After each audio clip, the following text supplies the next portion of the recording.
So after completing 12th जब कोई student engineering college में एडमिशन लेता है तो उनमें से काफ़ी सारे लोगों का ड्रीम ये होता है कि आफ्टर 4 इयर्स ऑफ इंजीनियरिंग उनके पास एक अच्छी जॉब होनी चाहिए, और अगर जॉब उनकी किसी ड्रीम प्रोडक्ट बेस्ड कंपनी में लगे तो फिर क्या ही बात है।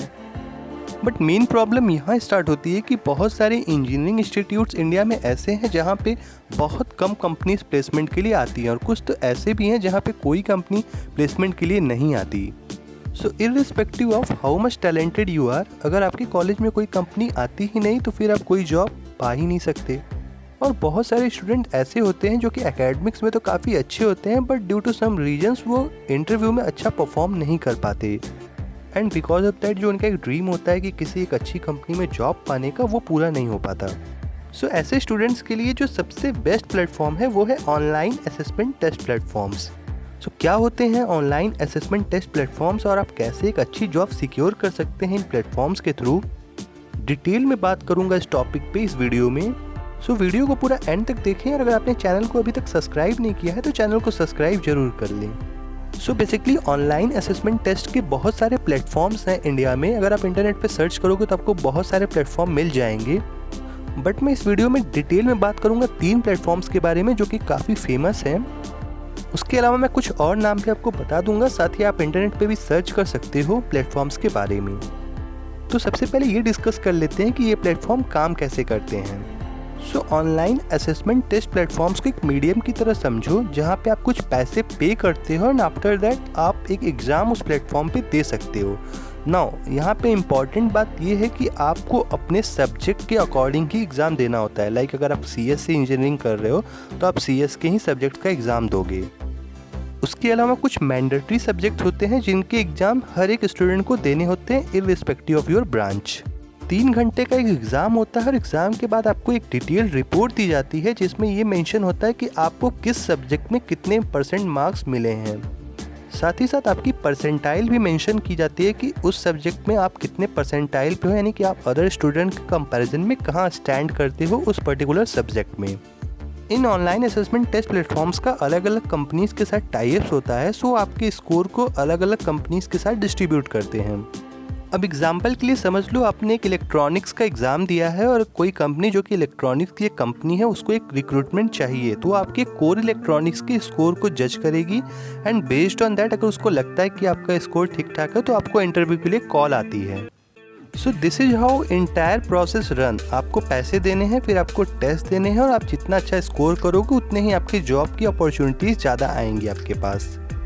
सो अब बात करते हैं 3 बेस्ट प्लेटफॉर्म्स की जहां पे आप एग्ज़ाम्स दे सकते हो।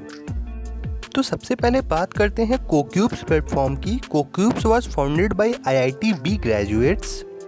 बात करें इस एग्ज़ाम के रजिस्ट्रेशन फ़ी की, तो इसका फ़ी है 1200 rupees plus GST for the first time registering candidates. आप जो भी स्कोर गेन करते हो इस एग्ज़ाम में वो 1 साल के लिए वैलिड रहता है, यानी 1 साल के टेन्योर में आप अलग अलग कंपनीज़ के लिए अप्लाई कर सकते हो। 800 मार्क्स का टोटल एग्ज़ाम होता है। सो बेसिकली 6 सेक्शन में डिवाइड होते हैं 800 मार्क्स। 6 सेक्शन की बात करें तो verbal section, quantity aptitude, technical और कोर सेक्शन, इंग्लिश ऐसे, कोडिंग, पर्सनालिटी टेस्ट, ये 6 सेक्शन में आपके एग्ज़ाम होते हैं कोक्यूब्स में। पर्सनालिटी टेस्ट के स्कोर टोटल स्कोर में काउंट नहीं होते, सो ओवरऑल 5 सेक्शन के ही स्कोर टोटल 800 में काउंट होते हैं। अब अगर मैं आपको एक जनरल आइडिया दूं कि कितना स्कोर बेस्ट हो सकता है आपके लिए, तो अगर आपका स्कोर 425 से 525 की रेंज में है तो ये सेटिस्फैक्ट्री माना जाता है। इस स्कोर पे आप बहुत अच्छी जॉब्स की होप नहीं कर सकते। अगर आपका टोटल स्कोर 75% से ज़्यादा है, यानी अगर आप आउट ऑफ 800 600 या उससे ज़्यादा स्कोर करते हो तो आप एक्सेलेंट कैटेगरी में आते हो।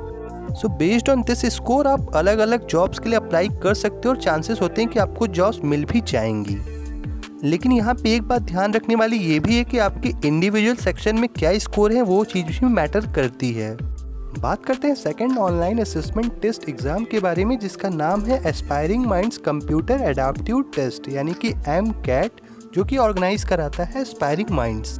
बात करें MCAT एग्ज़ाम की, तो ये कोक्यूब्स एग्ज़ाम के ऑलमोस्ट सिमिलर है। इसमें टोटल 7 कैटेगरीज होती हैं, like quantity aptitude, verbal, logic ability, 2 core domain के टेस्ट होते हैं, information gathering and synthesis, and last one is MCAT personality test. बात करें एग्ज़ाम फीस की तो वो है 1100 rupees plus GST। MCAT exam को आप मल्टीपल टाइम्स दे सकते हैं, बट एक ही टर्म्स कंडीशन है, वो ये कि सक्सेसिव अटेम्प्ट्स के बीच में एटलीस्ट 3 मंथ्स का गैप होना चाहिए। बात करें रिजल्ट पैटर्न की तो आपको परसेंटाइल फॉर्म में रिजल्ट डिस्प्ले होता है। जितना अच्छा परसेंटाइल आपका होता है उतनी ही ज़्यादा आपकी अपॉर्चुनिटीज़ होती हैं जॉब पाने की through MCAT exam. MCAT exam में कोई ओवरऑल रिजल्ट का कॉन्सेप्ट नहीं है। 7 सेक्शन होते हैं, तो आपके हर सेक्शन पे based on your score percentile दिए जाते हैं कि आपने कितना अच्छा परफॉर्म किया है।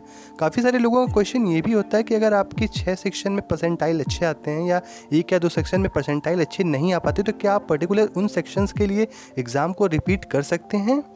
तो इसका आंसर ये है कि आप किसी पर्टिकुलर सेक्शन का एग्ज़ाम अलग से नहीं दे सकते, आपको पूरा एग्ज़ाम फिर से अटेम्प्ट करना होता है। साथ ही ये भी ध्यान रखना होगा कि कम से कम 3 महीने का गैप होना चाहिए आपके नेक्स्ट अटेम्प्ट में। बात करते हैं थर्ड एंड लास्ट टेस्ट की, जो कि है ई-लिटमस टेस्ट। ई-लिटमस एग्ज़ाम 2005 में स्टार्ट हुआ था। फ्रेशर्स के लिए काफ़ी अच्छा एग्ज़ाम होता है ये। बात करें टेस्ट पैटर्न की तो 3 डिफरेंट सेक्शन होते हैं इस एग्ज़ाम में। First one is aptitude, second one is verbal ability and third one is reasoning. कोई भी कोर सेक्शन यहाँ पे नहीं होता, लेकिन हाँ, इस एग्ज़ाम में नेगेटिव मार्किंग होती है, तो आपको अपने आंसर बहुत ही केयरफुली मार्क करने होते हैं। हर एक क्वेश्चन 10 मार्क्स का होता है। 3 सेक्शन जैसा मैंने बताया आपको होते हैं, तो ओवरऑल 60 क्वेश्चन होते हैं इस एग्ज़ाम में, और टोटल जो मार्किंग होती है वो 600 मार्क्स का ये टेस्ट होता है। टाइम ड्यूरेशन 2 आवर्स का होता है इस एग्ज़ाम के लिए। बात करें रजिस्ट्रेशन फ़ी की तो 920 रुपीज़ प्लस GST ये चार्ज होता है इस एग्ज़ाम के लिए रजिस्ट्रेशन करने का।